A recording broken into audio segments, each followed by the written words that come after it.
this is how we go about analysing the film. Okay, these three things. We observe, we reflect, and then we question.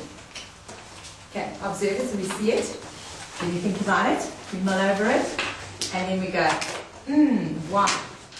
Why did we do that? How else could we have done it? What other shots could have been used, etc. Okay. So when we're observing, obviously we're noting details. You describe what you see, what you hear. So that's soundtrack, visual track, soundtrack, okay? And then, what do you notice first? What pops out first? Is it the color? Is it the lighting? Is it the angle of the shot? Is it the type of the shot? Is it the movement on screen? Okay? So those are all the things that we're going to be discussing. Do you only see live action, or are there any special effects? Is there animation? Okay, do you see it? Film is really a formidable genre to get through. Okay, that's why we have 57 slides. Sorry, I couldn't shorten it. All right? I don't want to give you less when I can give you more. Okay. So when you're observing, also describe any words you see on screen. Text on screen. Okay, this word you need to know. It's nowhere in your notes. This superimposition. Whoa.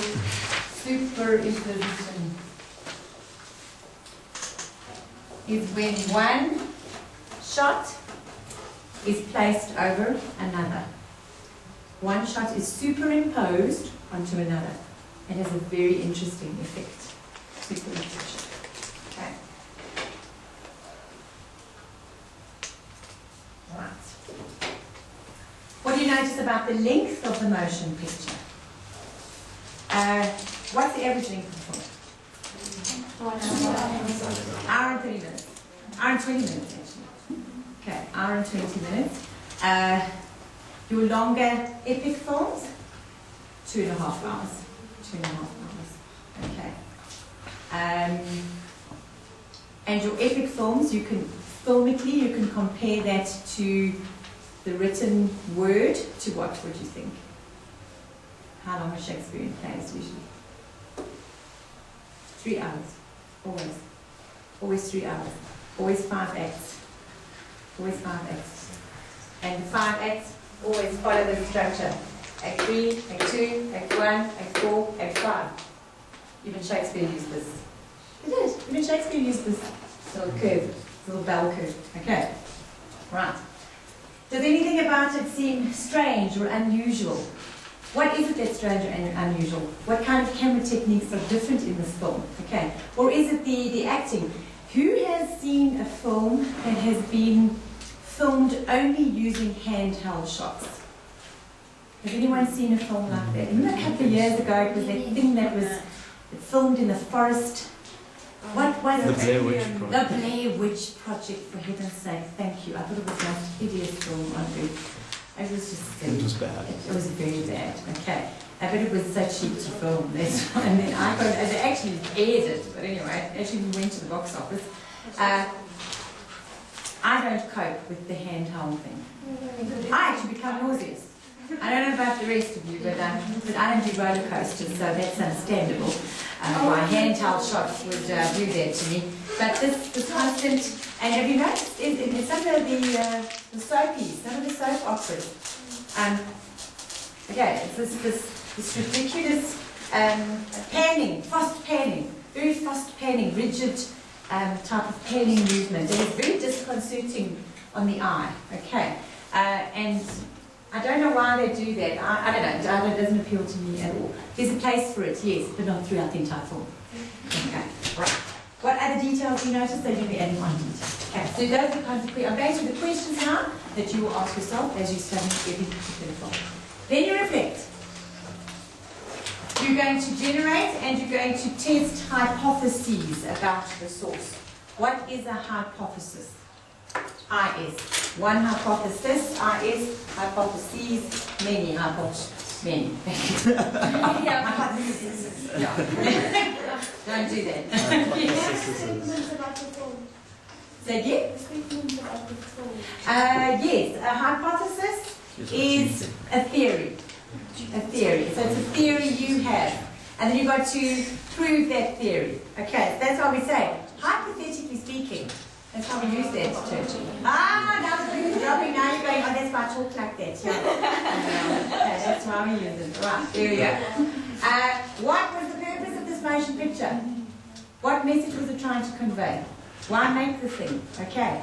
How is it impacting on society, if at all? Okay. Who do you think created it? Who are the people who appear in it? And I'm very strict on getting the film director's name spelled correctly, correct, okay, in your essays. You need to know who's the director, who's the cinematographer, etc. Okay. You don't need to know actors' names at all. Okay, sometimes you do. Characters' names, yes. If you want to include the actors' names, you can, but it's actually, you don't need to give it airtime because it wastes space and time while you're writing all essays. Okay. Who the people who appear in it, and what tools and materials were used to create it. And that's what we're going to be going on to soon now. Okay. Do you think it was filmed on location? Or was there a stage set? Okay. Have you ever seen films that were, it's basically a film that was filmed on a stage? You seen it? Okay. Most Shakespearean plays, sometimes they film like that. The BBC series, do you know the BBC series? So there's a Shakespearean BBC series where they're all stage productions that have been filmed for the benefit of us, people like us. Okay, APE soon need to go. Okay, right. Who do you think was the intended audience? So who's the target audience? Is this film aimed at middle-aged people, at teenagers, at older folk? What's the target audience? Okay. What feelings or ideas do you think its creators wanted to communicate? If someone created this motion picture today, what would be different? Now that's something we're going to discuss when we do Bicycle Thieves and the 3 Hitchcock films. Okay. And then if you can, if your parents will allow you, you can watch American Psycho and we can have a chat about how it's been reinterpreted. Alright, we can do that too. Okay. Right, question? Whoops, just ask questions to lead to more observations and reflections. So you're constantly questioning. What do you wonder about now? Does that not look like the brainstorm that I used to give some of you for when you're writing a speech or when you are writing a discursive or an argumentative essay? What's your point of departure? Always. Good old-fashioned brainstorm. Who, why, what, where, when, and how. Okay, ask those questions about anything that you are studying. Okay. Literary elements, characterization, setting, themes, motifs and symbols, point of view, tone and mood. I'm going to go into those in detail now, but that's a summary of what we will study with every film. Okay. Characterization, you can develop an understanding of a character by considering the close-ups of the actor's face, for example. And some are nicer to observe than others. Facial expressions, soundtrack, age, size, dress, speech, body language, mannerisms, etc. So many variables. Okay. If you look at that, how many job descriptions do you think you have there? Because someone needs to do the wardrobe, someone needs to do the makeup, okay? Someone needs to be the style consultant, maybe, okay? Soundtrack, DJ, on set, called sound technician, yes, okay. Who else is the sound guy? Who's the guy who holds the boom? Gaffer. Yes, the gaffer, okay. You've got the gaffer and the gopher. The gopher is the guy who goes for this and goes for that.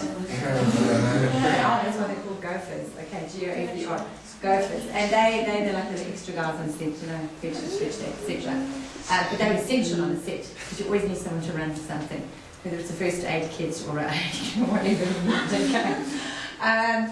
The facial expressions, you need acting coaches, and then you've got the person who deals with the body language, and then you've got the voice coach. We have any job descriptions in here? So don't tell me, I don't know how to study. Huh? Fun, go do it. Okay. Speech, sometimes even not just voice coaches, but speech therapists, what's the other word? Occupational therapists as well. Okay, get involved in that kind of thing too. Okay. And then body language mannerisms, what about your stunt guys? And that's the tip of the iceberg I've given you now. Okay.